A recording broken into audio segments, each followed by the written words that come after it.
Hello, and welcome to the Off-Meta Umineko Read-Along podcast, the semi-weekly podcast where I guide my friends and first-time readers through my favorite story of all time, the highly acclaimed murder mystery visual novel Umineko When They Cry. We'll be discussing its narrative and themes, and then work together with our community to try and solve its various mysteries. Hope you all join us in this exciting journey as we delve into the witch's Catbox. I'm Kyle J, and joining us on our one-way trip to Rokkenjiima, we have our readers, James Capelli, Ben, Hayley, and Becca. Welcome, y'all. So, how was your read this week? I am in full solve mode, but I was told I can't really talk about that too much, so I'm excited and mad at Kyle. What a world. We will talk about it soon, so. Whereas I have been in full Christmas mode. I don't know what day it is, and it feels like it was a lifetime ago since I finished this bit of the reading. And when this episode drops in February, that's going to be really confusing. We will, right? No, Yes. we'll be out in January. Oh, goodness. Let's not date our episode. That's a podcast faux pas. But don't worry, Hayley. I'm in the same boat, and Kyle will just remind us of everything that happens, and then I'll say, oh, right, I did want to talk about this. Exactly. That's what the summaries are for. A lot happened in this one, so. One or two things. I liked it a lot. I thought it was cool. I'm mad at Kyle for overhyping this thing that gets revealed, but I'm still not sure what it is. I thought it would be more clear-cut than this. Yeah! Oh, yeah. Yeah, let's be mad at Kyle for this thing that you and I personally spent hours, theory crafting over, which we haven't done since episode 1. I wanted it to be more clear. I think we're going to get a lot of very clear answers in episode 7. Sure, I wanted it to be more clear at the end of 6 so I could theorize and feel like I had some idea what was going on, but I don't. I don't know anything. Right? It's fun and funny that, episode 5 ends with the author being like, all right, you've received all the puzzle pieces you need to solve this whole mystery. And then episode 6 ends is like, here's one. This if I was reading along with this as the story was coming out, I would be pretty pissed at this cliffhanger. I mean, you don't need any of the things that were said in this episode to solve Umineko. They're just helpful. I would like to refer back to the first thing I said, which is that I'm mad at Kyle. Yeah, it's tough. It's hard for me to gauge exactly how the reveal at the end of this one, how impactful it is, because I wasn't thinking when I first read it what it meant. So I cannot tell you how hard it would be to understand what it actually means, because I only know post facto. Yeah, I didn't think much of it until I started talking to Ben, and Ben was like, no, but this thing. And I'm like, oh, shit. Oh, what? That's weird. Yeah, Capelli and I had a whole, 3-hour discussion. I moved from the computer to bed all through text about what that possibly meant. And I'm no clearer to an answer than when I started. I'm expecting Becca to have all the answers now. I have no answers. I wish. Capelli and Ben are definitely way further ahead of me on this mystery solving than I am. Okay. Well, I asked you two if you guys wanted to be added to the chat when you caught up.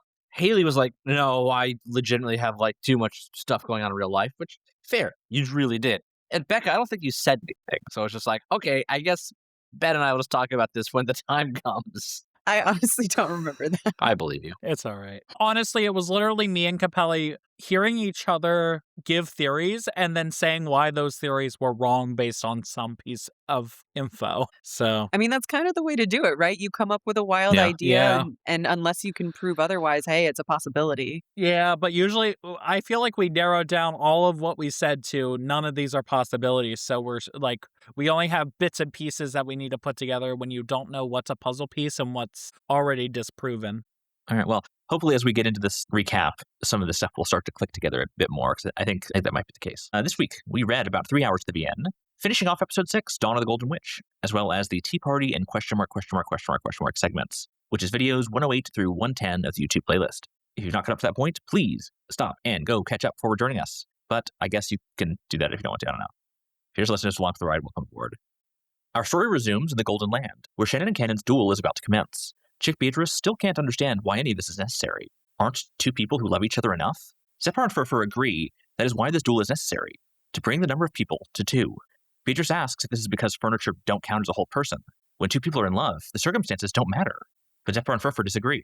Is it permissible to fall in love with someone who is already married? Is it permissible to fall in love with your blood relatives? There are many circumstances that forbid romantic love. What then is furniture, and why mustn't furniture fall in love? It is because their souls amount to less than a full person.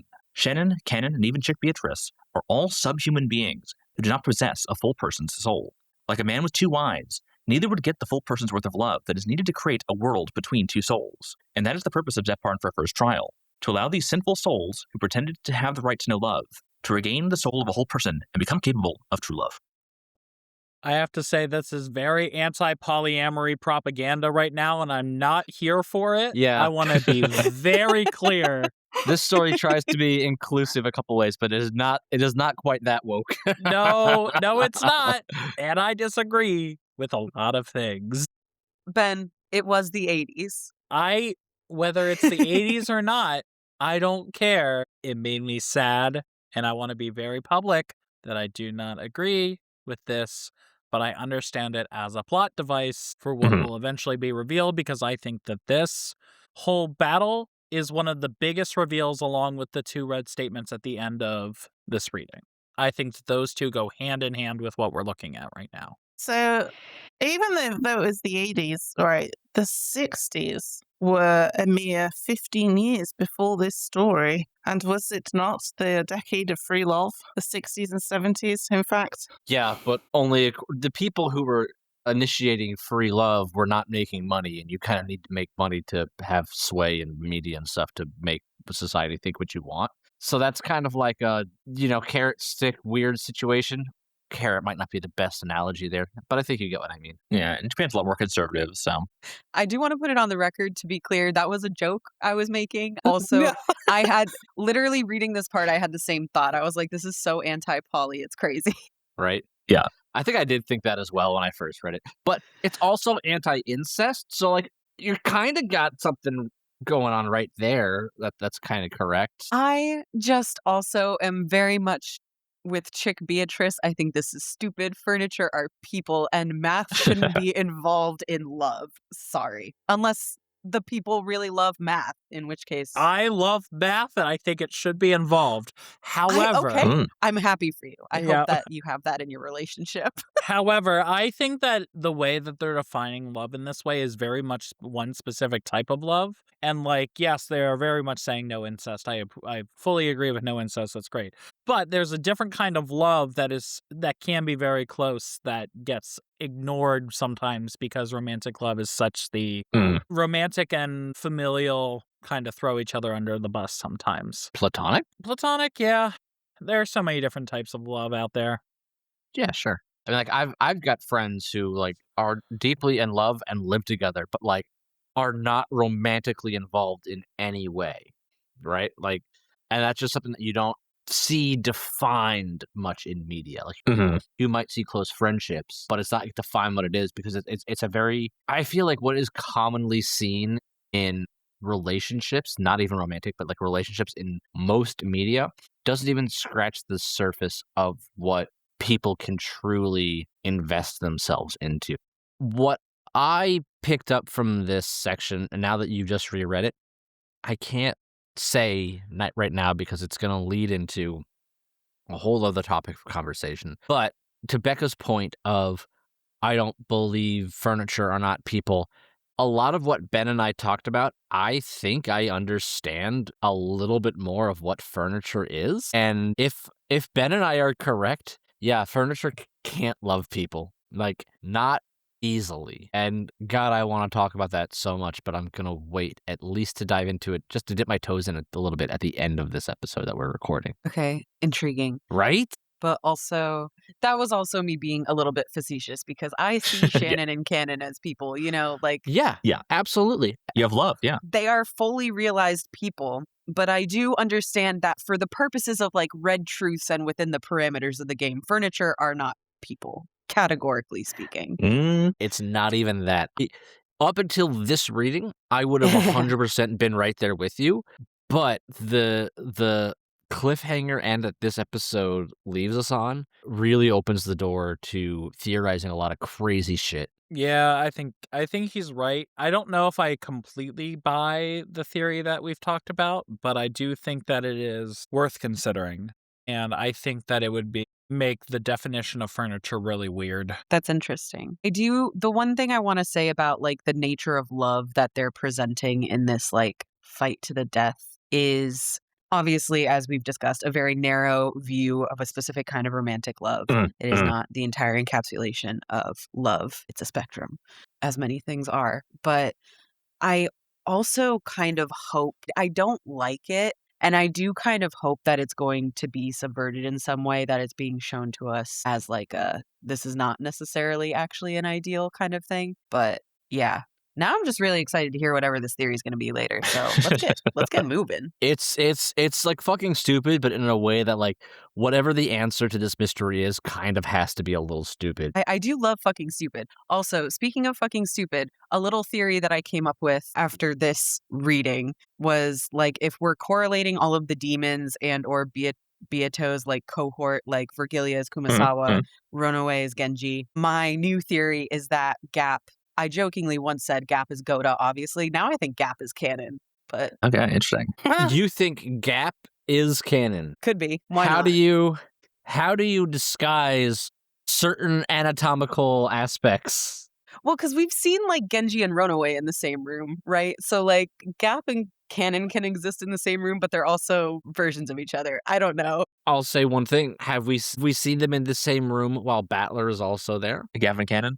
I mean, I don't think Battler's ever seen Gaap in all the game boards. So. That's true. Battler has never seen Gaap. So Gaap is like a, what do you want to call it? A anomaly in a way, or a inconsistency. What's the word I'm looking for?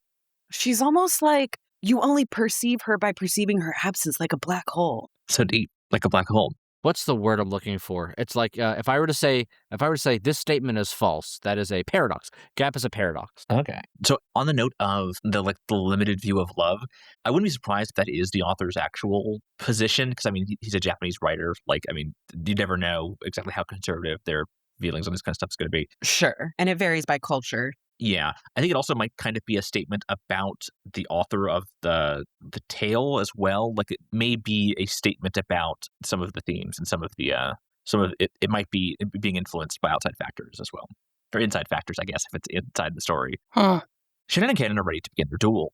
Furfur tells Beatrice to watch. This is not a duel to see which pair of lovers falls apart, but the birth of a new human who is truly capable of loving another person. This is the moment when their days as furniture come to an end. As soon as Zephyr and Furfur count to 3, a shot rings out. Kanon, gun smoking, stands above the fallen Shannon. However, it would seem that Shannon had had the foresight to throw herself to the ground to avoid Kanon's immediate shot. Both had made risky but well-reasoned determinations of their path to victory and taken their chances. This is what Lady Luck had decided. With Kanon no longer having a bullet, Shannon begins to close in to take a more certain shot. However, Kanon takes advantage of Shannon's hesitations and manages to rush in and knock both of their guns up into the sky.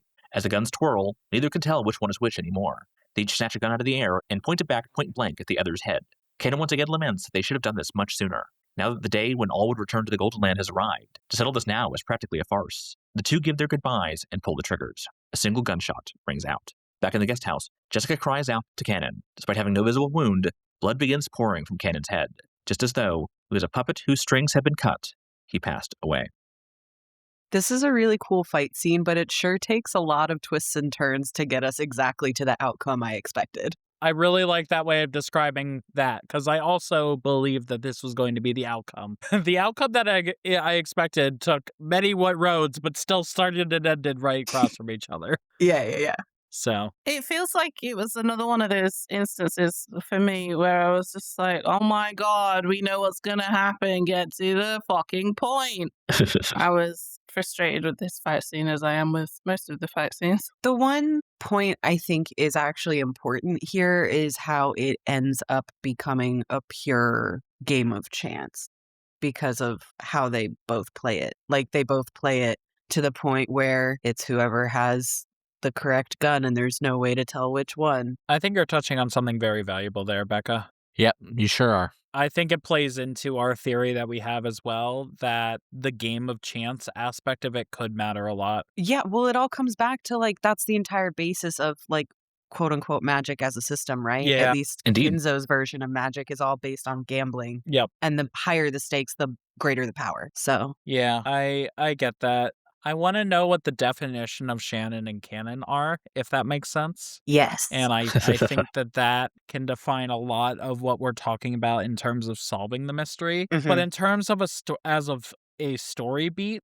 I thought it was fine. I agree with Hayley. I thought it just took too long to get there. Yeah. And the fight scenes have never been my favorite. That's fair. Although we're about to get some very dense, confusing things. Hold on. Last episode, there was a fight scene that you loved, wasn't there? Dude, you know, this was like 2.5 weeks ago that we recorded that. I don't know. Oh, wow. Yeah, no, yeah. 30s when you can't remember 2.5 weeks ago. Okay. Capelli, I'm so fucking high right now. Oh, boy. All right. Fair play, my friend. Fair play. So I think that actually Ben didn't like the fight scene, but did like the back and forth between George and Eva. Was that one? Yeah, I thought the fight scene between Kyrie and Jessica was neat, but I did not love how long it takes, and I think that fight scenes drag out too long, period. I think it's very fair. I liked how unexpected the fight between Kyrie and Jessica was. The fight between Ava and George and the fight between Shannon and Kanon both have been foreshadowed to hell. So yeah, I can see how it would then be kind of like, okay, we already knew this is coming, because now we're just waiting to see the outcome, and then it was the outcome you already expected. So yeah, that's fair. This is not to say that it's badly written. It is a well written scene, I think, generally speaking. Though I agree, just long. Yeah, like I don't begrudge anybody's complaints about it as I said, many twists and turns, but I did enjoy it. But also I benefit from watching the YouTube videos where I often will be watching them between like 1.5 and 2x speed. So it's not as long for me. Yeah. To catch up on time. Yeah. 2x speed is a rookie speeds. I use a custom app to go to 2.5x speed. Kyle, you can't understand. That's gibberish at 2.5. I can't do that. But if you're listening at 2x, you don't get the music. It's when new songs start, I do put it back to normal to listen to the music. Good. The music, I'm very serious about the music in this game. All Trust. right, good. All right. Who were you all rooting for in this fight? Both of them to die. I was rooting for Kanon because I knew he was going to lose, but... Yeah, he's definitely underdog. I was rooting for Kanon because I wanted him to win. I was rooting for Shannon. I thought Kanon was going to win. Oh. But I was rooting for Shannon because I'm like, this dude has been sitting on this love interest for how many years? And where Shannon's been putting in the work with her and George, opinions on that relationship aside. And so, like, imagine if you're just like, I think I said it in our last episode, where I'm like, this fucking little prick shows up, even though you're supporting him. If, you know, like, if I fail, at least my brother gets to succeed. Like, that's another beautiful thing. I love them both. I love Shannon. But, like, the selfish part of me would be pissed. Yeah. I'm like, if it wasn't for me, you wouldn't even be here, you little brat. You're so correct. Yes.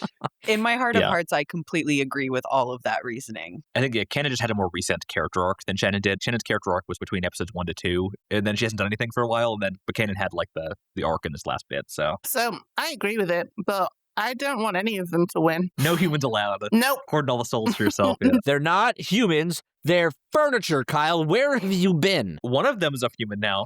I just want Beatrice and Battler to win, and that's it. Okay, that's fair. Don't worry, they will. No, they won't. Kyle's already said it's devastating. It's the saddest ending ever, so... I would say it's the saddest ever. I'll go back to my original theory, which is that there's multiple endings, and I think one ending will be good for them. All right, we'll see. Back in the Golden Land, George asks if this means the trial is concluded, and Zephyr and Furfur agree. Shannon's soul would become human, become a full person. Zephyr and Furfur call forth the miracle of love, and the bodies of those who had lost this trial break down into flecks of gold. Beatrice the Elder protests that the demons never said this would happen to those who lost. They say that it's only fair and the natural consequence of Kanon's death and Beatrice losing her ability to fulfill the purpose for which she was born. As Chick Beatrice's form continues to dissolve, she wonders why it was that she loves Battler so. As she calls out, "Mother," we suddenly see flashes of what seems to be Battler as a child. Faced away from us, he seems to be awkwardly describing his ideal girlfriend, someone crude that he could casually joke around with, blonde, blue-eyed, and of course, with huge boobs he could rub. We then cut to a disembodied voice that seems to be talking to Beatrice. "Beatrice, listen to me. I'm giving you my love for Ishirmia Battler. You are to become the kind of woman Ishirmia Battler desires. You will have the golden hair he likes. You will have the blue eyes he likes. You will have a personality that matches his. And then, you are to love him in my place. And if fate allows it, be loved by him. I can no longer love him. Please take these desires I couldn't bring to fruition, these feelings too great for me to bear, and see them through yourself. From this day forward, you are no longer the Rokkenjiima ghost who lives only to play pranks. From this day forward, you will be the master of this island, waiting for the day that he comes to fulfill his promise. From this day forward, you will do this in my place. So, from this day forward, you will no longer be me. Please forgive me for pushing all of my troubles onto you. while I alone try to find happiness. From this day forward, you will have the right to hate everything. From this day forward, you are the Golden Witch Beatrice, and one day you will destroy everything, revive everything, and bring blessings to all lovers.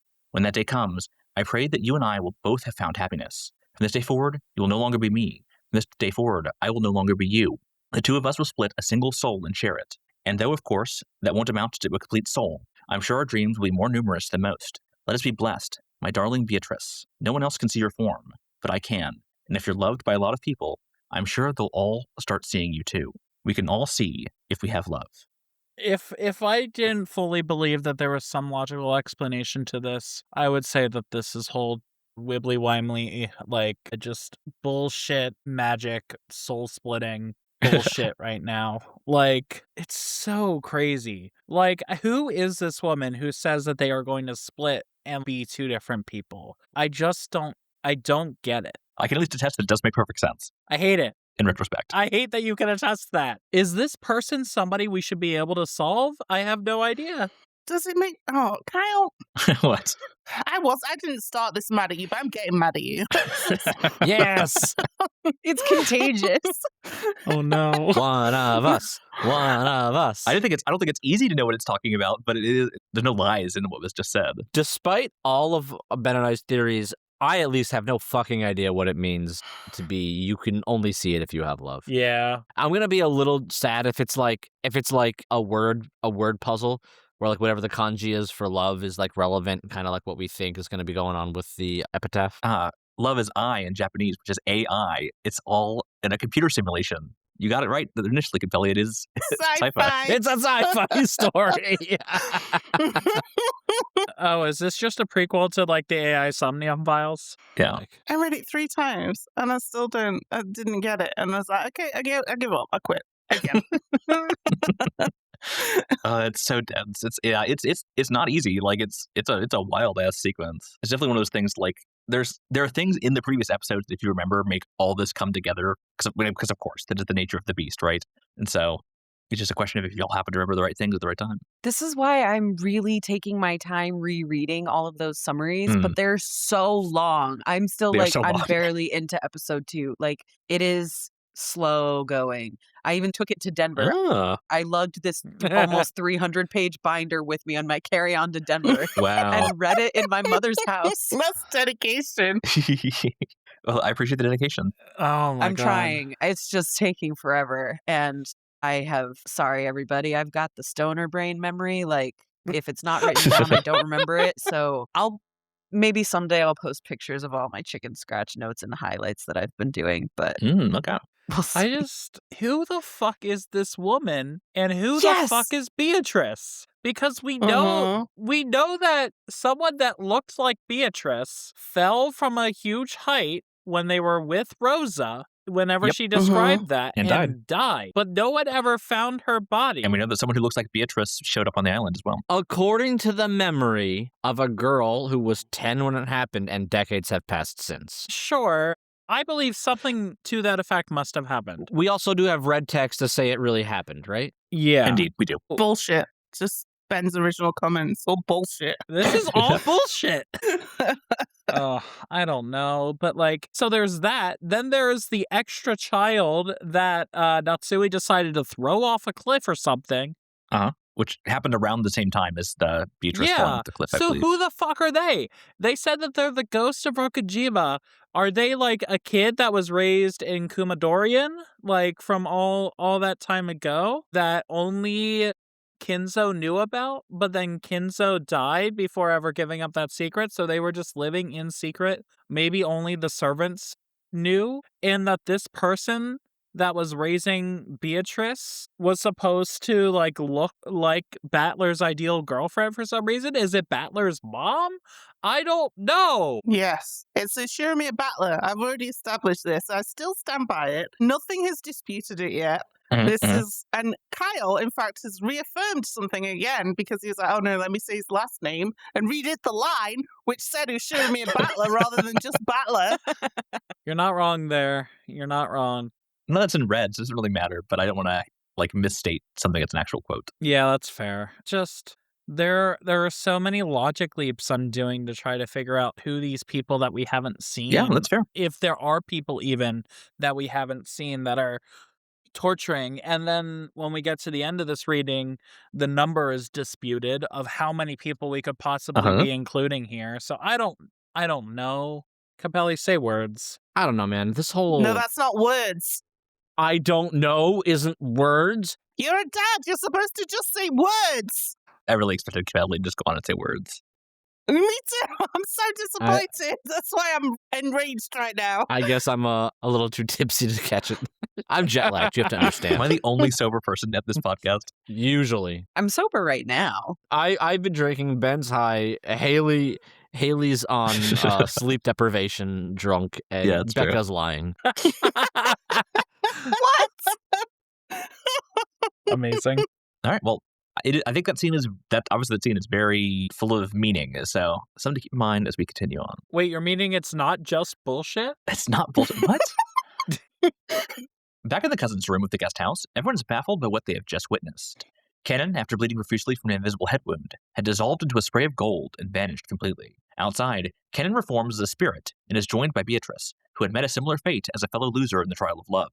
Beatrice says that she feels sad for Jessica, and Kanon laments that this is his sin. This is why furniture isn't supposed to love. Now all he can do is stay by her side undetectively. When Beatrice says that she still needs to rescue Battler from his locked room, Kanon laughs, taken aback. After all, how could a locked room be a bar to those without bodies like themselves? Beatrice tells him that there are many higher-level constraints, such as seals and red truth, and Kanon realizes that Beatrice is not from the world of pieces, but a being from a higher-level world. Kanon offers to go rescue Battler, replacing him in the locked room, but Beatrice can't imagine how Kanon could escape the cousin's room with Erika's seals, given that she knows nothing of locked room tricks and much less magic. However, Kanon tells her what a witch really is. A witch is not the one who solves puzzles. You aren't supposed to clutch your head agonizing over your opponent's puzzles. That's their job. Don't worry about how to get Yoshimiya Battler out of the locked room. A room locked by a chain? What a joke. You need to create a much more spectacular ultimate locked room and make it so that they're the ones agonizing. After all, they've already gotten their hands on just such a locked room. And then, suddenly, Beatrice begins to remember. Trick, mistake, mislead, taunt, trap, laugh together. Do you know about this trick? It was in a book I read once. And as everything comes back to her, Kanon reminds her that such a polite manner of speaking is no way for the witch of locked rooms to talk. Instead of Watashi, it's got to be Warawa. So this whole, it was in a book I once read, it just immediately makes me think of the fact, oh, well, she reads all of this manga and other pop culture and stuff, which, is just another point in, Team Mystery's favor, where it's just, she's just taking inspiration from other mysteries that she's read. I clocked this when I was reading it, which is Kanon laments that this is his sin. And really, the only other reference we have to sin, maybe there's something with Kinzo, I can't really remember, but obviously is whatever Battler's sin is, right? We've been talking a lot about double Battler theories. If so, who is it?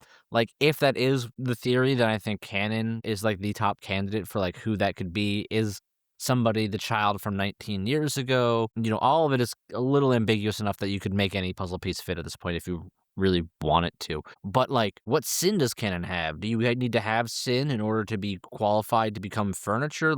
Is just weird. But a lot of that is something I will get into at the end of this episode. Sure. Okay, yeah. I don't know. It's just the recurring themes that tend to show up throughout the whole thing. It's nothing new to say the 7 sins are a recurring theme. Everybody's sins are a recurring theme.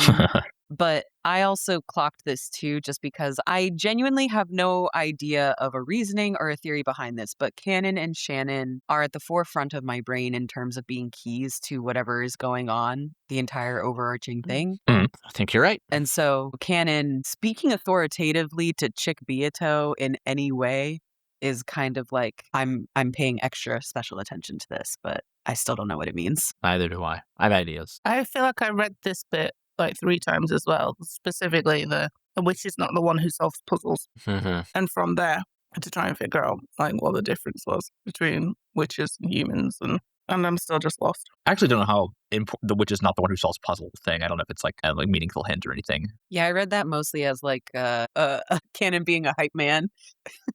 You're a bad bitch. Don't forget who's in charge here. You make the puzzles. You don't let the puzzles make you kind of Okay. thing.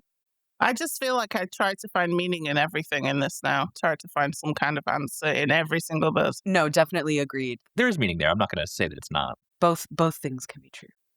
Back in the Witches' Cathedral, the marriage ceremony has ended, and the reception has begun.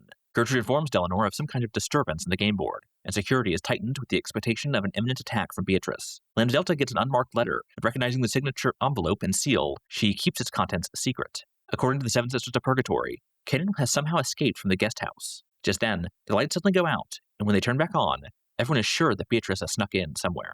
Renove, Virgilia, and Gaap reconvene and wonder how Beatrice might be able to get through the Chester security to confront Erika with whatever trick she may have come up with.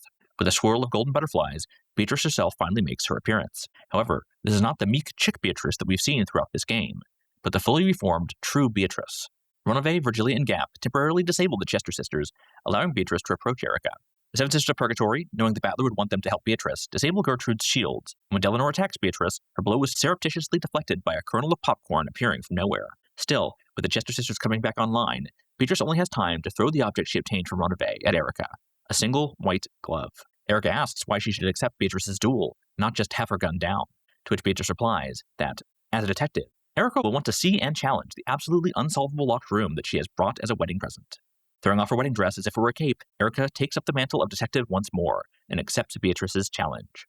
As Beatrice returns to Battler's side, we see that she now switches effortlessly between just being a girl who loves Battler and the majestic master of locked rooms, the Golden Witch Beatrice.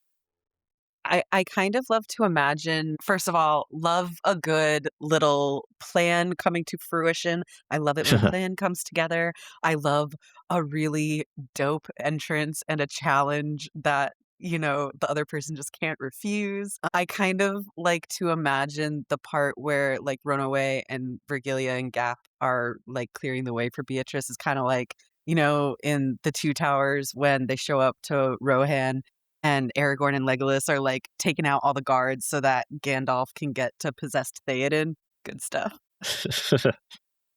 Am I getting blank stares? Do you know what I'm talking about? I know what you're talking about, yeah. No, I do. Okay. I was just thinking about the fact that I don't think we're ever going to get a movie, let alone a movie series made of the quality that Lord of the Rings was. Yeah, I would be surprised. And that makes me sad. Kind of a different era. Everything's AI because it's so much cheaper, Don't say that about the movies.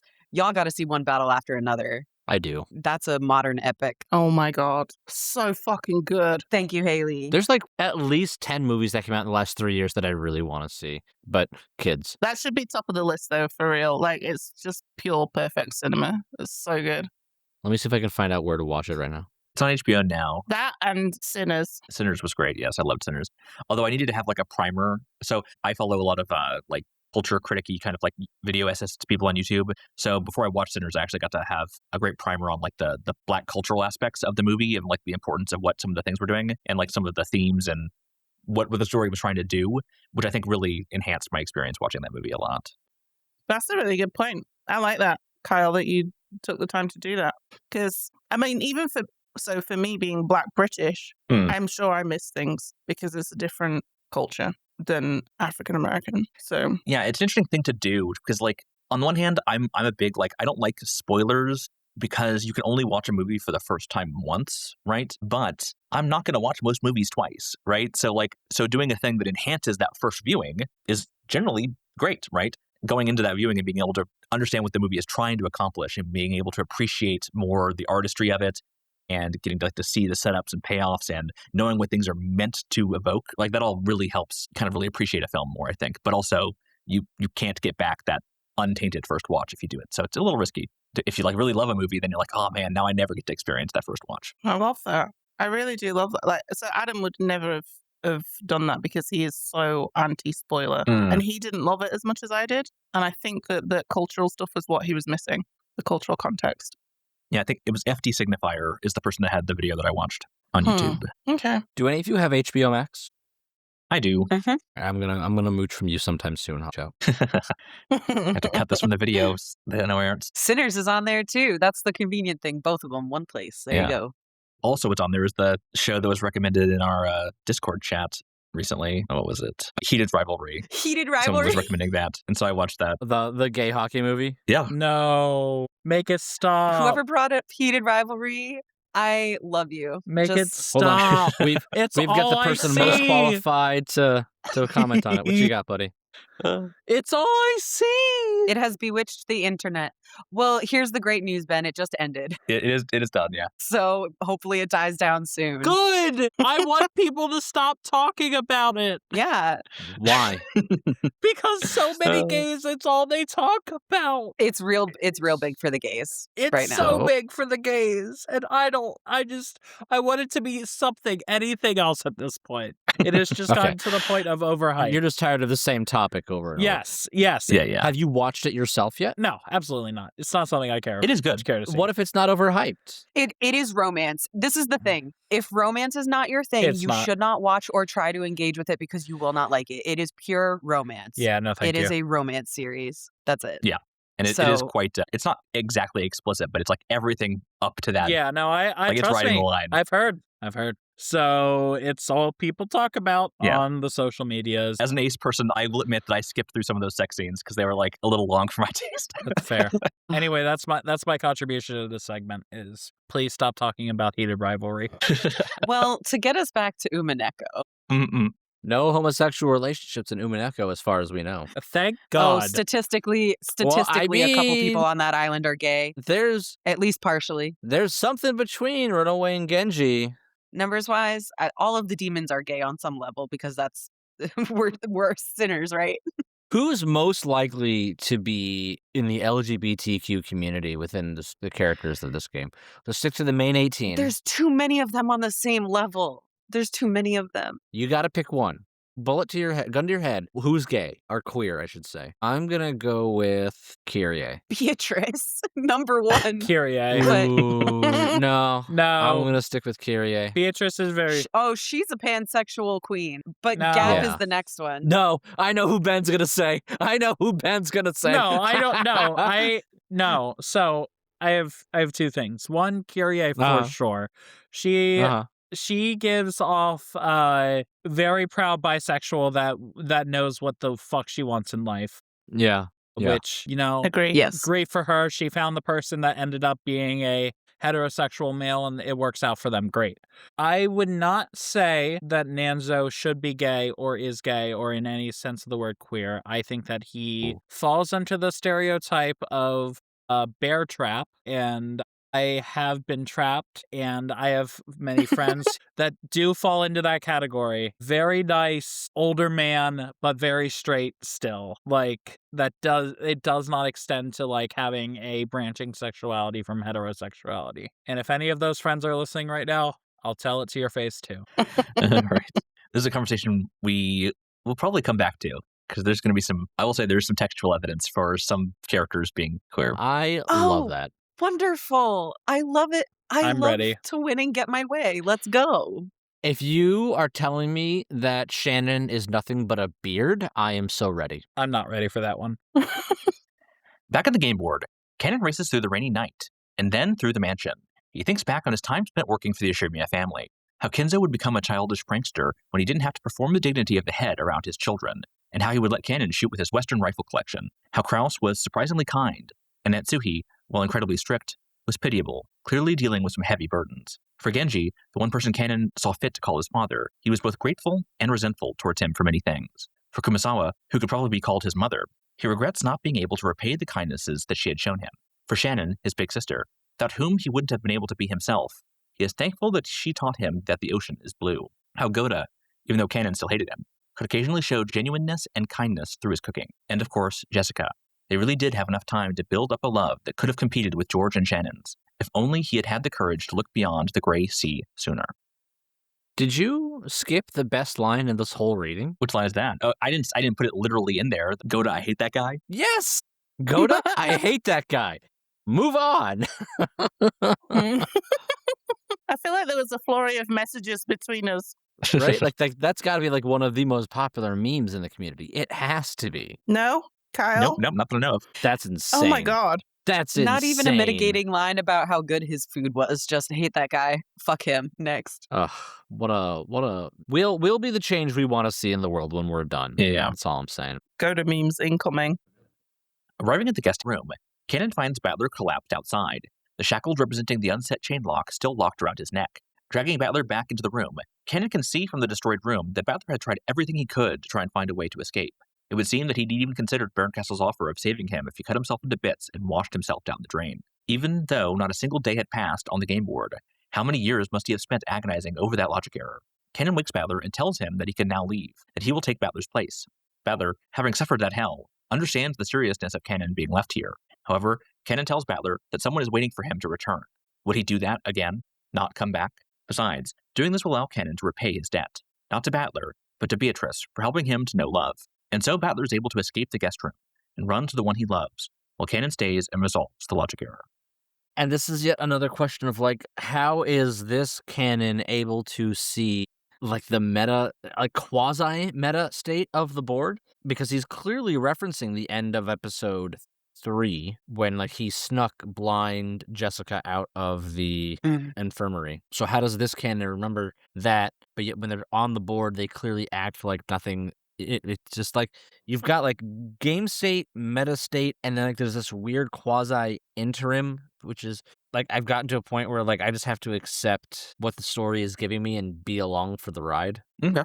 Okay, so you're saying that him saying that his debt to Beatrice is from that scene. I can do that. I mean, you could. That was my first thought. I guess you could go more broad spectrum, where it's like if Beatrice never made the game, period, he wouldn't have had the courage to confess his feelings to Jessica in the first place. Yeah, I was thinking more of like the butterfly brooch, but yeah, I think that is also a valid reading of it. Yeah, I guess that is the direct interpretation you're supposed to go for. But still, like it's all intermingled. Mm-hmm. Yeah. I think the phrasing here, would he do that again? Not come back? Again? What do you mean again? And like, so this strikes two things in my memory. One is it strikes me because, especially if we're thinking of the larger framing context of Ange reading this as a message bottle written by Hachijo Toya, not come back must resonate with her on some level. None of her family ever came back for her because they all fucking died. So I don't know if that's supposed to be a direct connection to Ange, or if it is a more oblique reference to the referred to broken promise that exists between Beato and Battler leaving Rokkenjiima and not coming back for 6 years. Okay, can see that. Or maybe those two things have nothing to do with each other. I don't know. But I thought that phrasing was very interesting. Yeah, good catch. Hmm. Back in the Witches' Cathedral, Beatrice and Erika, equipped with magic dueling pistols from Zephyr and Furfur, are ready to begin their duel of truths. The Seven Sisters of Purgatory worry that since the game has been paused, Beatrice only has the one mystery to defend. If Erika sees through it, it's all over. Erika calls Delanar over and thanks Delanar for defending her at the end of the last game. Berncastle had granted Erika the power to negate the pain of her own naked truths by laying bare the painful truths of others, but that could never truly heal her. Erika says that Delanar was a wonderful partner, and that once they are victorious, she will use this game board to create tons of mysteries for Delanar to challenge. Zephyr and Furfur explain the rules of the duel. Their guns will be loaded, not with lead, but with bullets of red and blue truth. As long as you possess truth, your ammunition is endless, but being hit by a single one is instant death. Lambda Delta is brought forward to oversee this final duel between mystery and fantasy. Having read Beatrice's solution in her letter, Lambda Delta can verify the logic error has been resolved. Witch's side now claims that Kanon used magic to escape the cousin's room without breaking the seals, and then went to Battler's locked room and used magic again to allow Battler to escape. Before the duel proper can begin, Erika seeks some clarifications on the witch's claims. She has Beatrice say in red that the one who rescued Battler was, without a doubt, Kanon, and that Battler and Kanon are different people. With that, Erika is ready to begin. This is where I started to get very hype. I was ready. I'm like, there's going to be some truth that's brought out here that is going to at least help me understand this a little bit better. This is the reveal that Kyle had promised me. Yeah, the games were promising. They kept saying that, like, they're going to reveal Beatrice's heart. Uh-huh. Battler's going to have to reveal Beatrice's heart. Yeah, they definitely didn't do that. So... Not explicitly, but... Yep. Yeah, I wanted explicit. Oh, I'm sorry. You might be in the wrong podcast, huh? I am. I don't know. Kyle has been couching this very heavily from the beginning. Oh, of yeah. How Yeah. fucking annoying these reveals will be. You're going to love episode 7, Ben. Episode 7, well, even that's not as explicit as you probably want. We'll see. Dear. Yeah, that's probably true. Yeah, remember, this isn't the answers arc. This is strings or whatever the fuck it translates to. Yeah. Scatterings, yeah. Also, I've come around to this entire series was never about mystery versus fantasy. It was about how mystery and fantasy are one. Ooh. Yes. It has been the whole time. And Kyle tricked us all into reading a mystery and fantasy clothes. You misspelled sci-fi. Oh, yeah. Oh my God. So when I read this, my first thought was like, it's like the author has been listening to our podcast and hearing our stupid theories about two battlers or who's actually one or the other. And like, which just strikes me as the community, as the game came out, was also theorizing the same thing. And then they just flat out say, nope, that ain't it. And I love it. Erika, I think, did respond somewhat to feedback from readers. I mean, that's kind of like, you can definitely tell in the way that Battler, like, you always seem to be one step behind, yeah. You said episode 3 was rewritten to be a bit easier because fans were upset with how difficult and frustrating episode 2 was. So, yeah, it's like, I can't fathom the amount of effort it goes in to be a writer for a lot of like manga in Japan. Yeah. Right. Because like, you've got to be, the work ethic, the work schedule you have is like, if you make it big, you basically don't have a life for the run of your show or story. Yeah. And that could be 5 years, ignoring crazy things like Naruto or One Piece, right? So to have a story like this where the author has to at least replicate some of that a little bit to make this 8-piece story come to fruition and get the funding and get it all out there and such, to then have that amount of effort and then listen to community feedback and kind of retool it a little bit to make it work. Like, what works with the VNs in a lot of ways is you get to reuse a lot of assets in your story, right? Same background, same art. Sure, yeah. The only thing that is not reusable is a lot of voice lines. So voice acting becomes very important. Well, no, because the voice acting is the mod, right? Did the original have voice acting? The original did not, no.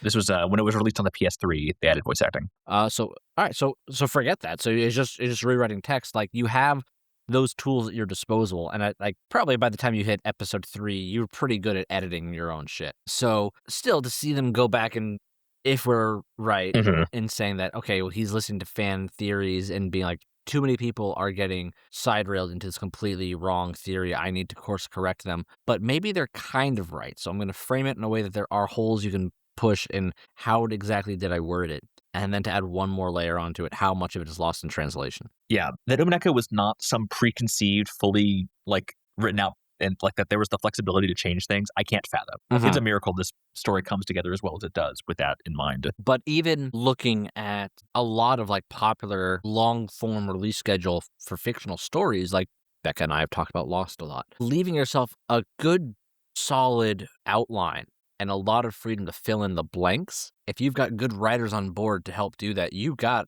the makings for a great story, right?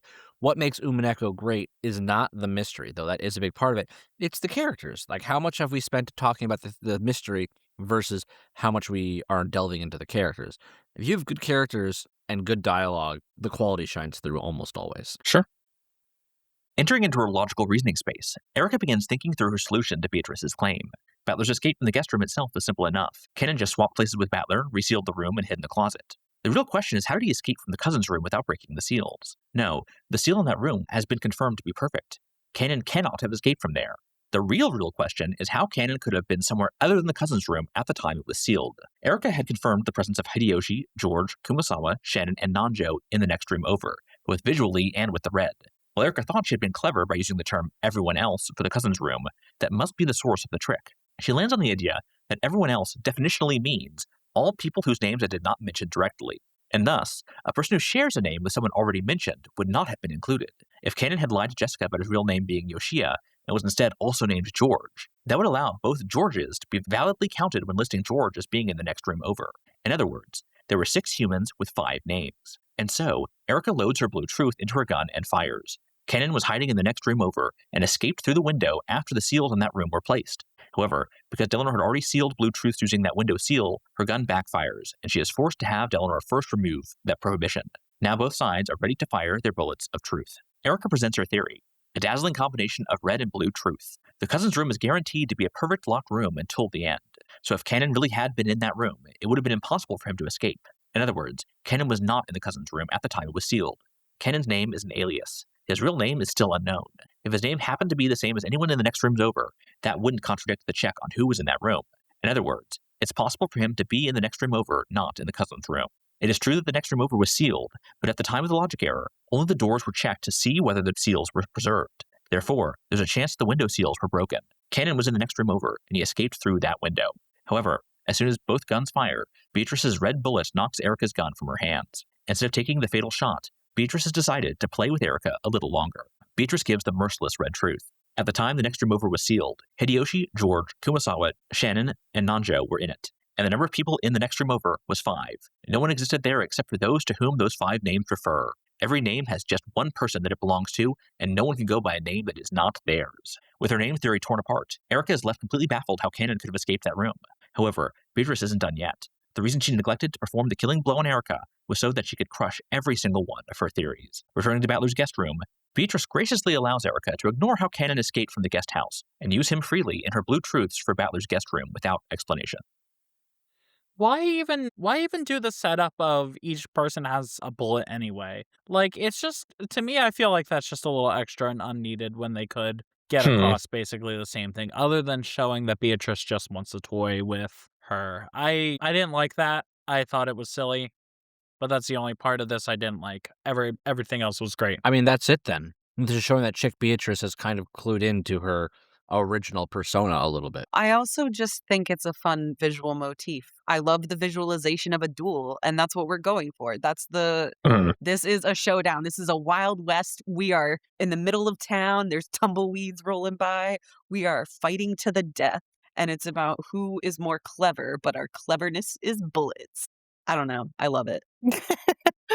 I think I liked it as well. I'm trying to remember. And I don't usually like the red and blue back and forth, but this one was okay. And I think it was because we had the setup of it being a duel specifically. It's also pretty straightforward. Erika's explanation is like, it's nothing too confusing. It's not like but this thing and this thing. It's not like I'm making one case and then there's one rebuttal and then there's one case and one rebuttal. It's not like too convoluted. Yeah. Yeah, it's just really effective. That's the thing. It just cuts straight to the point. And that's what you want to see when it's like high stakes. You want to see maybe that's why the Shannon and Kanon fight is frustrating, because it's like too many reversals until you finally get to the resolution. But here it's literally bam, bam, bam, bam. Yeah. Yeah, that makes sense. Returning to her reasoning space, Erika begins working on her final truth. As she had reasoned out earlier, once someone is available to swap themselves with Battler, escape is trivial. Kanon must have simply reset the chain lock and then hidden in the closet. That's the only possible solution.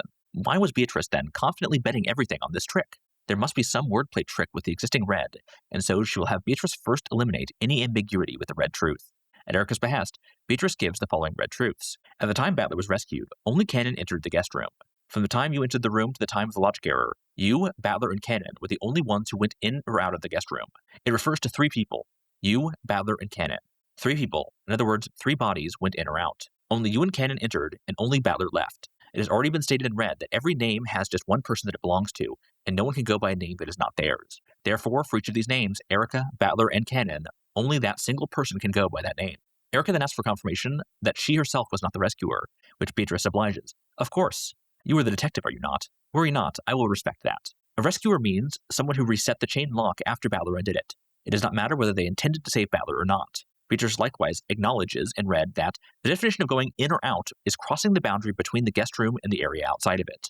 The phrase guest room includes all of the bedroom, the bathroom, and the closet. And the inside of the guest room is divided into 3 sections, the bedroom, the bathroom, and the closet. Additionally, Beatrice gives the red. Furthermore, you have already confirmed with the red truth that 2 of those sections, the bedroom and the bathroom, had no one hiding in them. However, Beatrice does decline to confirm in red that there is someone in the closet. After all, Kanon had vanished from the closet using magic, and it was now empty. Erika is frustrated at that last bit of unclarity, but believes that she has sufficiently defined the situation as to confirm her initial theory must be the only possible solution. Erika lays out her final theory. The game ended while I was inside the guest room, so I did not undo the chain lock that I had previously set. So it can't be that he escaped from behind my back after I left the room. Furthermore, the chain lock was set the time I entered the room. No one could have left the room during the few seconds between the time I entered and the time I set the chain lock. I sealed the guest room at the time I examined Battler's corpse, so until I came again and broke the seals, it was absolutely impossible for anyone to go in or out. Therefore, it's certain that Battler was hiding somewhere inside the guest room at the time that I entered it. The only chance Battler had to escape was after I broke the seals. To be more specific, he had no chance to escape except for the time that I was in the bathroom. For the aforementioned reasons, the only one who could have set the chain lock which can only be set from the inside and allowed battlers to escape, is Kanon, the only person to enter the room except for me and Battler. After Kanon entered the room, he set the chain hidden in one place that he could hide inside the guest room, the closet. At the last moment, Erika realizes the devious trap that Beatrice has set for her. While the closet is a valid place for Kanon to be hiding, he also could have taken the opportunity between when she had checked the rest of the bedroom and the bathroom to have moved from the closet to under the bed. Where Erika had to specify either of those places with her one truth, Beatrice could just make the other version the truth instead. It was a beautiful, discovered double checkmate. Side note, what Erika's describing is a double check resulting in checkmate, where both checks come from a discovered attack and not from the moved piece. There's only one possible way to create such a checkmate, and this is via discovered checks from both a rook and a bishop, created by an en passant capture of a pawn. I don't think it's particularly relevant here, but I thought that was neat. So, wait. It's discovered by checks from both a rook and a bishop. Did you really need to put this in here? No, of course I didn't. I like the context. Oh, I love the context. I love playing chess, but it makes sense. Huh. Yeah. No, okay. I get it. Yeah, that's Yeah. cool. Thank you. Sorry, I just needed to You're good. slow it down and process it. It is a wild thing. It's a very weird situation. The premise is that the piece that moves has to have opened up two different pieces. Got to clear the path for the bishop or the rook. Yeah. Mm-hmm. Through this discovery, Erika realizes that with a broader perspective, sometimes there can actually be more than one valid truth. For the first time, Erika feels honored to have been able to participate as a human in a game of truth against a witch, and thanks Beatrice for teaching her the true nature of this world. Announcing her victory from having seen through Beatrice's double check, Erika fires her gun. Battler's guest room disappearance trick is as follows. While I searched the room, Battler was hiding in the closet. Then, during a disturbance in the bathroom, he unset the chain and escaped from the room. At that time, Kanon was waiting for him in the hallway. Kanon entered the guest room in his place and set the chain. This is the trick to Battler's disappearance. And, afterwards, he hid in the bedroom. This happened after I checked there was no one unexpected in the bedroom, so it is valid. In this way, Kanon the rescuer concealed himself in the bedroom. Still not firing her own gun, Beatrice merely responds in the red that Kanon does not exist in the bedroom. While to those watching, it would seem to be that this was Beatrice's victory. However, Erika then reloads her gun with the alternate truth and fires a deadly barrage on the closet. Unfortunately for Erika, though, Beatrice calmly fires her own decisive red truth. Kanon does not exist in the guest room. Of course, this includes all parts of the closet, the bedroom, and the bathroom. Eleanor tries to intervene, but the duel is over. Beatrice has won. Get it, Beatrice. My only gripe is that, early on, I was like, with the whole duel of red and blue, you can just say, Erika looks under the bed. At that same moment, Battler, or in this case, Kanon, jumps, and so she doesn't see their feet. So to see them at the very last minute, that theory being eliminated is the final linchpin. I'm as smart as Erika, y'all. Yeah, I'm in your Discord chat, you mentioned that theory, and I was like, that is absolutely one of the final theories that gets run up. So I went through this again, and I really do think that everything that they talked about with the names and whatnot come to the point at which I can say that I believe that Shannon and Kanon are one person together. Yeah. No, you're supposed to wait until the final red. What are you doing? That is also what I have been thinking. I'm so glad that this is the theory. This is the time I'm saying that it clicked for me, Capelli. Okay. Okay, that's fair. Is that this is what went down this road. And I'm not going to say that I have the entire thing filled out, but based on what they said, everything with names, there is no statement that contradicts the statement of one person can have two names in all of that. And I think that's how they misdirect and whatnot, is that they say kind of the same thing over and over again in different ways to distract you from the fact that they never said that one person can't have two names. But what does that mean? I don't know. Mm-hmm. I'm also just on the level of, does furniture quote unquote exist now? Because the linchpin here is Kanon does not exist in the guest room. But that just feels like a distraction, red herring, getting in the weeds. I don't know. Yeah. There's definitely some cases to be made. Some of the wording can be a little unfair for some of these things, depending on your interpretation. Yeah, sometimes it's is that just a localization thing or is this an important clue? Hard to say. Yeah, it's wild. For example, some of the translations change some of these things, and they seem wildly different with some of these translations. So it's a bit awkward sometimes. Interesting. I don't have any theories for, sure, Shannon and Kanon are the same, but we're told Kanon is the one that freed Battler. We're also told that no one's going by another name. And even if this is Shannon who opens the door, A person can't use a name other than their own. so if it is her own, right, they have two names attributed to them, just multiple personality or whatever you want to call it. How does she get out of the locked room? Magic. Would they be required to get out of the locked room? I mean, Yeah? Yeah, Would they? I'm not sure. It never says, for example, that Erika searched the room and found a person. It just says that Kanon is not there. We are told Kanon enters the room. In red, Yeah. Kanon, Battler, and Yeah. Erika enter the room. So if you're telling me that the trick to this theory is that Kanon isn't actually here, but Shannon is, that you still need to get out of the room, you could say, like, I can never quite remember which room had which people in it, the cousin's room or the other room, but the room that Kanon is supposed to be in, if that's actually Shannon who is there, which I guess makes Jessica a little queer-coded, good for her, and, like, that's how you get out of that locked room, and that she thought that Kanon was in it, not Shannon. Kanon is in it because Kanon is Shannon. Like, it gets into, like, this weird, I don't want to say quantum state, but it gets into, like, this weird limbo of, like, how you trace and define who's who of the two of them through the maze of red and blues. And at that point, I have a headache. So, well, what are you speculating? Because, like, Shannon was seen in the room that Erika was in. Erika saw Shannon. Erika saw Kanon too. When? I don't know. Then she leaves the cousin's room, goes into the other room, the next room over. She never goes into the other room. No. She speaks to Hideyoshi at the door. What? I thought she did. Yeah, she never actually looks into that room. Because she has a conversation with Hideyoshi, doesn't she? No, yeah, Hideyoshi's in her room. Oh, but the door's never opened. Yes, and as she's leaving, she has a conversation. She goes into the hall. She never actually goes to the other room at all. She just trusts that the red truth sufficiently blocks down everything. Well, so here's the loophole. Kanon could potentially never have been in that room because if furniture doesn't count as everyone else under the umbrella of everyone else, that's a loophole. But again, don't know.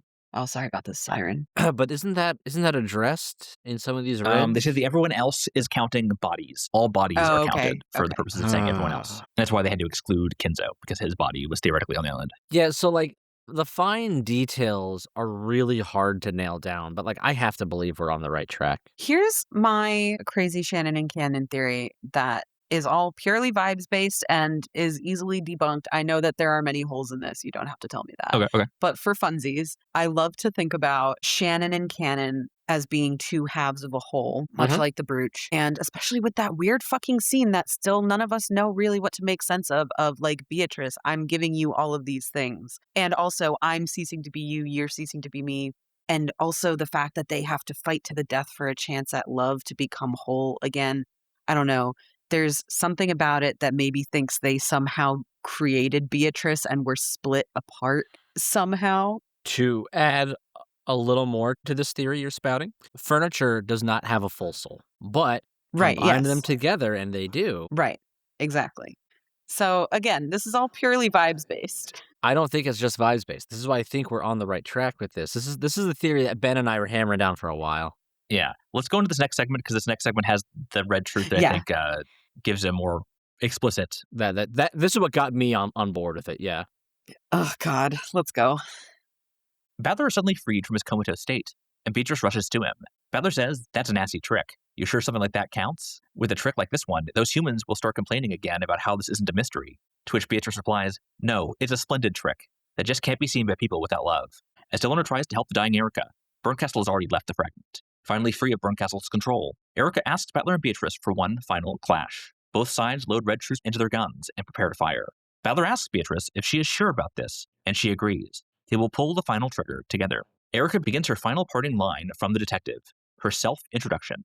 "Hello and good day. Detective Furuto Erika at your service. I may be uninvited, but I hope I am not unwelcome. I am the visitor, the 18th human on Rokkenjiima." To which Battler and Beatrice reply together, "Sorry, but even if you join us all, that's only 17. Roll credits on the 6th game, Dawn of the Golden Witch. I screamed. I was so bad. Right. I didn't know what it meant. I was so bad. I didn't fully understand the implication until I talked with Ben, where Ben's like, Capelli, the Reds cannot be false. So she would be both the 18th and the 17th, and that's when all the gears started to turn in my head. I think this has to be a Schrodinger situation. Okay. We've been teased from the very beginning. I'm going on a Brendan Lee Mulligan rant here. We've been teased from the very beginning that this is the witch's cat box. You know what else has to do with cats? Yep. Schrodinger. And we've already had Schrodinger's cat brought up before earlier in this visual novel. We have. I think that a story can be made with either 18 or 17 people that don't contradict each other, but depending on the setup in which the truth that you decide to take for this story of what quantum state the cat, or in this case the people, are in, will determine how the story plays out, whether or not there is an 18th person, or if not, who is the person that's missing from this story to make it 17. But because we are looking at this from a quantum state that we do not know the actual truth, both truths have to exist simultaneously. Interesting. Okay. Yes, I completely agree with this. I feel like all of Yep. the information that we have been given so far has left multiple possibilities open. We were talking about this earlier. There are multiple possibilities in terms of solutions. Not everything has been fully sealed up. The boxes haven't all been fully opened to settle things into their states. Multiple possibilities. I don't know if I believe that entirely. The end of episode 5 is very much both of these theories that are being spouted are feasible within the rules of the game. Mhm. So, another point to you. I'll go one step further in something I just thought about, and it's the without love they cannot be seen. I'm wondering if this has to do with a weird love triangle. If you say that Shannon and Kanon, this is on the assumption that Shannon and Kanon are the same person, that both George and Jessica love this combined person of Shannon Kanon. What does that mean for 18 or 17 people? If we're saying that both of them loved them, does that make it 18 people? If only one of them loved the combination during a story, does that make it 17? Tell you what it means. Where my brain is right now. It means Eva was right not to let George near her. Okay. So I'm looking at the full list of characters. For Erika to be number 17, not number 18, something I've noticed is that we have outside context for all of the characters except for Shannon, Kanon, and Gohda. What do you mean outside context? So we saw Kumasawa's son, we saw Nanjo's son. Actually, we don't have outside okay. context for Genji either. We've seen Kirie's family, we've seen everybody else's family. And Natsui's is kind of a little bit like they are part of the family. I don't know, but I don't know if there's something there. We can trust Hideyoshi because we get Eva's point of view throughout episode 3. I think also because he's a Shiramiya, I think the name is important. But we never get Krause's point of view, which I think Krause's point of view is like the last perspective we really need to get a full picture of this family. I don't know if we do. I feel like the context for the whole family is given through the lenses of the women, and I think the only one who we're missing really is Rudolph's first wife, Asumu, Oh, Asumu, yeah. and potentially Kinzo's wife. Yeah, mysterious Kenzo's wife. Yeah.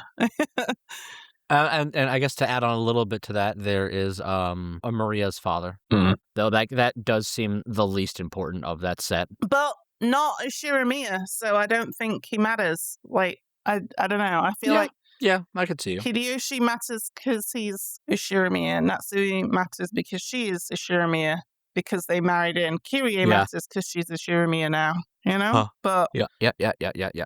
Genji, Shannon, Kanon, Gohda are not. The 19th, the baby from 19 years ago is adopted as to becoming a Shiramiya, however briefly. Yep. I mean, I've been harping on this since episode 1 with relation to context for Shannon and Kanon, which is like, what is the Fumikawa house? Is that right? Fukuin. The Fukuin house. Like, we get it referenced, but we never get an idea of what it actually is. Oh, this is where the servants come from. Like, what does that mean? Why are they furniture? I could go so deep into my I could go so deep into my theory and like the amount of work I've already put into proving Shannon equals and or Kanon. Like, I've poured through episode 1 and I'm getting into episode 2 to prove like this theory like works throughout them. It works for episode 1. It gets weird at one specific point in episode 1, but like I'm gonna save that for like the episode 6 recap going into episode 7. Yeah, we'll do that for our Tea Party episode or our message bottle episode. Yeah. I was just thinking about what their names mean, Kanon and Shannon. I've lost my note. Oh yeah, if you had the kanji, I'm not sure. I mean, we've got them somewhere, I'm sure. We do. I just need to find my tab group. Are you a person without like a billion tabs? No, Okay. it overwhelms me. Yeah, I'm not a big fan of having too many tabs. I just have groupings and save them. Oh, okay. Without love, it can't be seen. And you said love in Japanese or kanji is ai, A-I. So, like, It's not, yeah, it's pronounced like I, yeah. if you add that into like anon, like, does that give you another word that like becomes relevant? Like, that's the kind of part where, like, if this was originally an English story, we could theorize on that much stronger. So that's tough. Yeah, no, it has nothing to do with that. You couldn't play the same word puzzles that you do in Japanese. Yeah. Like, while the epitaph has some word puzzle stuff in it with kanji and stuff like that, I don't need to worry about that anywhere else. I don't think it's relevant to anything else. Yeah. Okay. All right. Good to know. In the tea party, we return to the Witches' Cathedral, this time for the wedding of Battler and Beatrice. As they exchange rings, Battler asks if Beatrice is okay with him receiving the ring of the Territory Lord. After all, this is the world that she created. This is her tale. But Beatrice just says that she created this tale because she wanted to be with him. The purpose of this world has been fulfilled, and now she wants him to write the rest of their tale. Beatrice cackles, or maybe she's just pushing the job of Territory Lord onto him. Whatever tale he writes, she will play whatever role he devises. A wicked witch, or an adversary, a lover, or a wife. With the wedding now complete, Battler and Beatrice begin bestowing rewards to the other pairs of lovers. For Kanon, they revive him, not as furniture, but as a human. And for George and Shannon, Battler issues them a marriage certificate signed by the Territory Lord so that none could object to their union. And as Battler and Beatrice recite the final lines of the epitaph together, the tale woven by the Golden Witch Beatrice comes to an end. In the realm of spectating, Ange wonders if this means that Battler has been released. However, she knows that in reality, no one ever comes back from that accident. Featherine thanks Ange for reading to her and releases her from her Miko duties back to the fate she was destined for. However, she will have to think of some kind of reward to give to Ange. Back in Hachijo's parlor, she and Ange continue to discuss and debate the truth contained within the tale. Even Ange must admit that this tale contained one of the many possible truths of that day, and by reading it, she has attained her own interpretation of that truth. Hachijo thanks Ange for truly reading her work. Amakusa had left a while ago to make a report to Okanogi, for some reason wanting to use a public phone rather than the one in Hachijo's home. Hachijo asks Ange if she likes miracles, and Ange says that she used to hate such story contrivances, but has recently become a big fan. And so Hachijo says that one day, perhaps she will write Ange a tale that she will consider a miracle, and she hopes that if Ange does someday reach her truth, that she will try making a tale of it herself. As Ange turns to leave, she asks Hachijo whether she is Featherine or if Featherine is her, but Hachijo claims to have no idea what she means. As Ange heads off to find Amakusa, we've cut to him on the phone with Okanogi. Okanogi informs him that Sumidera Kasumi and her goons are headed to Rokkenjiima. Hopefully there, Amakusa will be able to use his favorite toy that Okanogi acquired for him to take care of them. While the Sumidera family has given the okay for their deaths, he will still have to leave the country afterwards. However, what Okanogi really wants confirmation on is if Amakusa will be able to go through with the other part of their plan. While Ange is an unfortunate kid, her inability to just play the part of a secluded, wealthy young lady is putting the Ashirmiya group and the Sumidera family's businesses in jeopardy. Maybe Amakusa won't even have to take action himself if the Sumidera goons know how to shoot a gun, right? Okanogi, feeling Amakusa's trepidation, asks if he slept with Ange. Amakusa scoffs at the idea, but Okanogi says that at least that would have meant Amakusa had managed to finally move on. Just then, Ange arrives at the phone booth, and Amakusa is forced to end the call. They get in the van and begin to head to the harbor. Ange says that she will leave the matter of if they get caught by Kasumi to luck. When you can't decide what to do, or when it doesn't matter either way, it's not so bad to entrust your fate to a coin toss. Gambling again. Magic. Yeah, magic. Like, so even after that whole read, the episode 6 has ended. We are now in the tea party, and this was the bit where I was just like, what? Like, Yeah. I Yeah. need Yeah. somebody to, like, what is he getting over? What are we now learning about Amakusa? What, like, is he actually one of the battlers? Like I was Thank you. like, Thank you. full of shit saying No. before? What the fuck, man? No, Amakusa is a hired goon that this is all part of the plan to somehow get Ange killed later, is that they couldn't get any blood on their hands. I never trusted Amakusa, and I think this is confirmation. Hold up.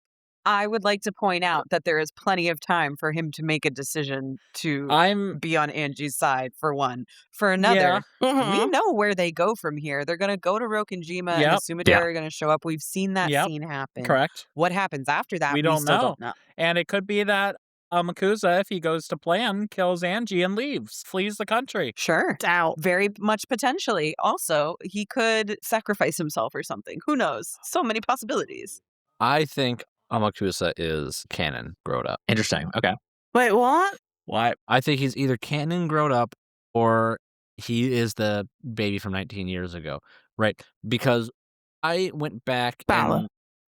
and Balor. Or Balor, like whatever, like this, like I'm gonna call him Person X just because like that Person X is like the identity of whatever the truth is wrapped up in who Person X is, whether it's Shannon Canon, the same person, other Balor, whatever. But my thinking is like I went back and reread his introduction, which talks about how Eva tells him, you cannot interact with Ange. I don't want you talking to her.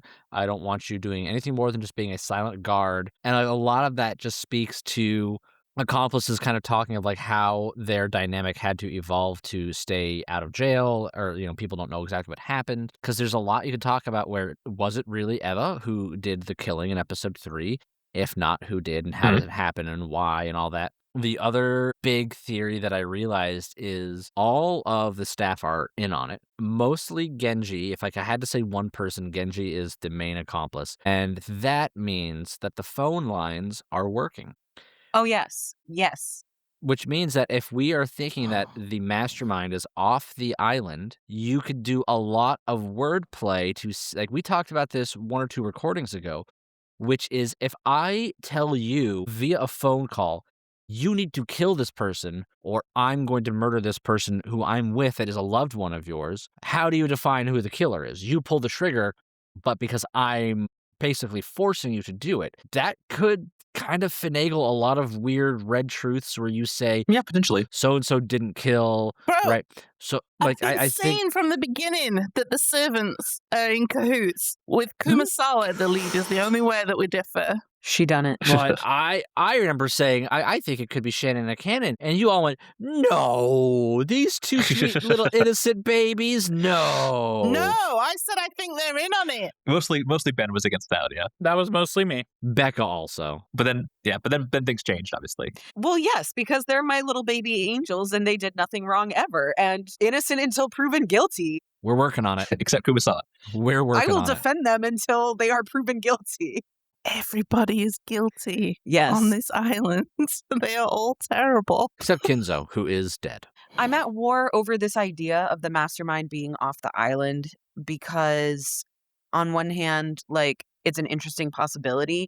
On the other hand, to me, that is like going against kind of the spirit of the locked room to me that has been created with Beatrice and the island and the typhoon cutting off the island from the outside world.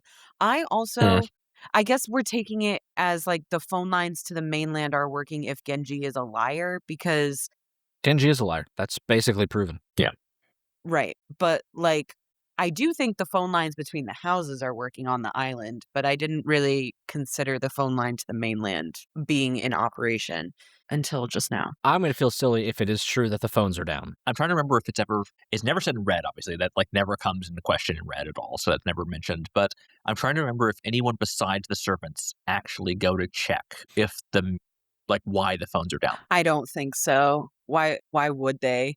They're too rich to pick up their own phone. I went through all of the summaries. I obviously couldn't reread it. Well, I mean, they trust their staff, and why wouldn't they? They're serving them for their whole lives. Yes, exactly. So, like, I get that, but, like, yeah, no, the only time anybody says the phones are down is almost always Genji. I think Gohda says it at one point. But, like, I think back to episode 4 with the scene between Kyrie and Battler on the phone, right? That touching, she's like, she is basically the one that tells this is all the shit that happened, which we get the read that none of the living could ever mistake Kinzo for somebody else. So therefore they're lying because in the red he's dead. Why would they be lying? They're being coerced or blackmailed or forced to say shit. Yeah, no, I love that. Whether it's somebody on the island or off the island it's an interesting thought. It might be like, say they're off the island, it's theoretically possible. I have an even dumber theory, and you guys aren't going to like it because this is just genuinely stupid. Every time it is said in red the number of people on the island, the culprit jumps. Of course, yeah. What? So they're not literally on the island, they're in the air. They're in the air, yeah. Oh, for fuck's sake. It actually just jumps. So to ignore that completely, do you have an answer for who reported the phone lines busted in the episode where all the servants died? I think it's not mentioned. I think they just assume, or at least that's the line that's given to us. Okay. Because I want to know that answer. Hard to say. It's also possible they could take the line down temporarily and then put it back up when they need it. Like they can, depending on how it's taken down, they can make it temporary. I don't know, man.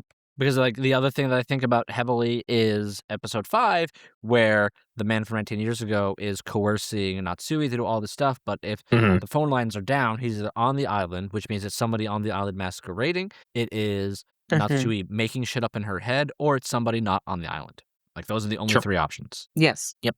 I mean, even though, let's say there is somebody off the island, it still doesn't resolve a lot of questions, right? Because that's No. assuming we're not saying that, like, if somebody makes somebody shoot somebody with a gun that they didn't kill them, I still think you'd probably make the case like they both killed them or something like that. So Yeah. there's some wiggle room, but it still doesn't resolve all the problems. Also, we're forgetting one of the main important things in Nox's Decalogue, which is that the culprit has to be introduced in the story early. And we didn't meet anybody off the island in episode, like, not until, like, episode 2.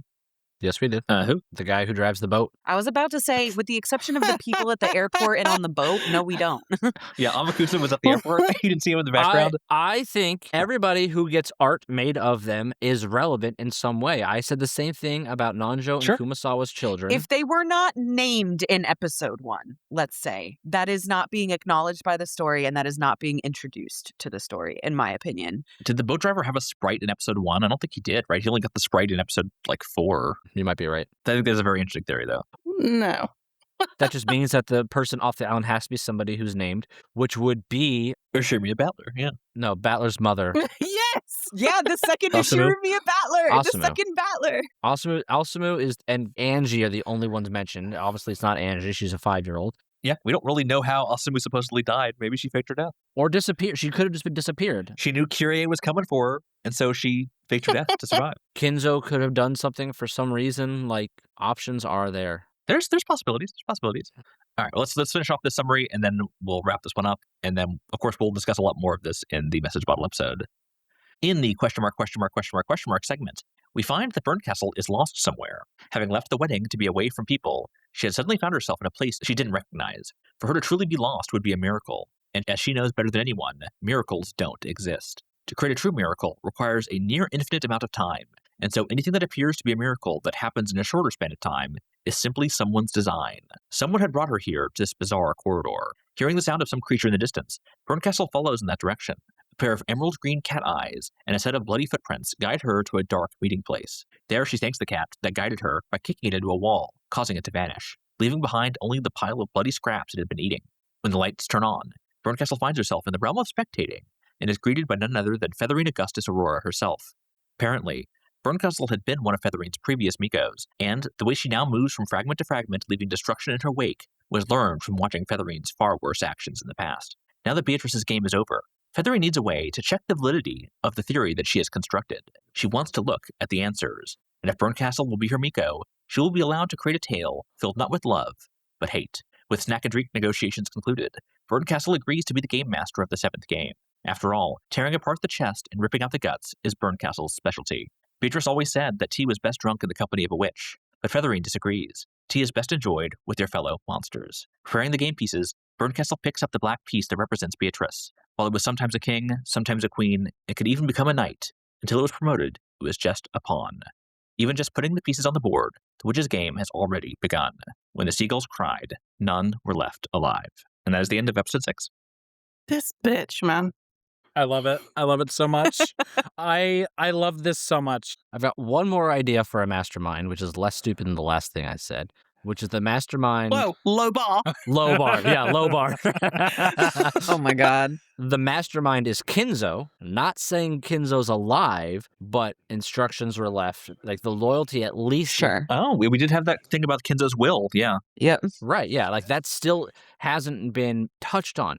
So I could see it being like, it was just flavor for the episode, whatever, to make you think Kinzo was still alive. But I think it's going to have relevance. I mean, didn't he also technically write the epitaph? So Mm-hmm. Yeah. Yeah. Though there's a lot of question of, did he write it or did Beatrice write it? Yeah. well, no. In episode 1, because I just reread this recently, the epitaph is like in lieu of him having a will, because Nanjo is telling him, you need a fucking will, my man. And he's like, nah, the epitaph is fine. But he's already dead during those scenes. So what does that all mean? Well, What does it all mean, Basil? No, that scene Yeah, that scene's before the game. is before anything happens. We have no idea when it takes place, and he's alive during that. All right. Okay. I'll give you that. But yeah, so the epitaph is Kinzo's instructions in a way. Mm-hmm. For Beatrice's resurrection, though. Oh, Kyle. Kyle's literally silently just doing a giant shrug gesture on camera. That means you're Like- onto something. That means you're onto something. Yeah, exactly. Exactly. Maybe you're Mhm. onto something. No, Mm. fuck you. Mm. You Who love could say? your little... Kyle, I'm not mad at you you lo- anymore, by the way. It's like a court Ugh. jester. Like he's amused you enough to Anyway, assuage your aggravation. Like how Angie Exactly. is to Featherine. my second theory, or not theory, but the second thing I want to bring up is everybody on this island was invited by Beatrice. So it's been said. Except Erika's final read is that she says, I may be uninvited. So how did somebody uninvited get here? Interesting question. Right, like the main person that we say was invited was Dalinor. Yeah, Delanor said that you had to be invited. Yeah. Right. So you could say Burncastle / Lambda Delta invited her, and that just leads into more bastardization of her game board. Well, because Beato allows them to start playing with her. From what I understood, she was summoned as a piece, the same way Angie was summoned as a piece. Yeah. I guess, but I think it's implied. But I think it's but implied that no, but Angie was invited. I like the uninvited. I think that's an interesting thing to consider. Yeah, that it is interesting. If you compare what Delanor said about Angie and this, there's something there potentially. I just like how it's hidden right there, and like right as we're given this bombshell, so you kind of glaze over it. But I thought that the uninvited was in reference to the game board. You have to be invited to play to be on the game board, not invited to the island. Yeah, Yeah. it's unclear which they're referring to. If that's the case, though, then she would have been invited onto the game board by Battler this last game because Battler was the game master at the time. So why is she now saying she was uninvited? What exactly was she uninvited from? Probably the initial appearance. Maybe. She also could just be literally talking about she was not invited to come to the island. She just washed up on shore. I mean, that's true. That is a literal interpretation, at least. And that's what I was going to say is her appearances apparently are all her washing up on the island. The second game she's in, she's like, just like always, I washed up on shore, Mhm. which implies other fragments that she's been in. Maybe. I mean, she's been in at least episode 5 and 6, right? Was she in 4? Only 5 and 6. No, she's it was not 5 and four. 6, yeah. It is an odd phrasing, but whether that necessarily requires it to be other fragments is unclear. I just want to know, did you say, sorry, because for people who are listening to this, it's been like maybe 2 weeks. For us, it's been like a month and a half. Did you say in a previous episode that Featherine is also kind of based on a Higurashi character? Or is she like a new creation? Okay. Yes. I don't think I said it, but Featherine is a character that's based on someone from Higurashi, yeah. Okay. Featherine, Lambda Delta, and Burncastle are all representative of characters from Higurashi, some more directly than others. Right. Because this now is revealing you think Burncastle's bad? You have no idea what this bitch is capable of. And I'm like, Yeah. yikes. Yeah, Burncastle's already so bad. Burncastle's pretty fucking bad. It's interesting because they've raised the bar on each time. At first you think it's just Beatrice, then you think it's Lambda Yes. Delta, then you think it's Burncastle, and now you think it's Featherine. Like every 2 episodes we're getting a different like main antagonist, and I use that phrase sparingly. Sure. But they're the person that is most antagonizing the overall story in a sense, like if you had to pick one. Torturing the main characters, certainly. Yes, it is kept changing, which I find interesting. So now I want to know Featherine's, like, what exactly not her goals, because I think I know her goal is to find out the truth, but what is her disposition? Is she just another witch tired of boredom? Because then why would she want to find the truth when the truth will end the game, sort of thing? I don't know. Maybe her way of staving off boredom is figuring out the game. I guess reasonable, yeah. All right, well, we'll definitely see what more we get about Featherine in the future, and we'll talk more about theories in our next episode. So next time, we'll be doing another message bottle episode for episode 6. So if you have any other comments or theories or things you want us to talk about, get those into the YouTube comments or into our Discord so that we can see that ahead of time, and we will talk about that in that episode. And then after that, of course, we will be starting episode 7, which I said before is like kind of when the answer arc starts to a degree. These goalposts keep moving, Kyle. You're killing me, man. Yeah. It's fucking dumb. I hate it. In my opinion, 1 through 6 is like kind of the question arcs to a degree, and then 7 and 8 are more answer arcs then. Yet you already said that we're not going to get things as clear cut as we might want. So Yeah. I don't just believe anything you say anymore. Don't That's tease fair, me. yeah. I've never seen any of this stuff in red, so you can never know what's true. I didn't believe anything he said anyway from the beginning because he keeps saying it's devastating and terrible. And I'm like, oh, I guess I won't enjoy any of this then. So, Kyle, it's your fault. But Yep. I'm still not mad at you because Same. I'm having a great time being upset. Well, I'm glad you're enjoying it, yeah. Even if all of recording this podcast has felt like the equivalent of dead dove do not eat, it's at least it's a tasty dead dove. I don't know. Yeah. Dove, seagull, whatever. Yeah, there you go. Dead seagull do not eat. Oh God, I need that Battler meme now. Okay.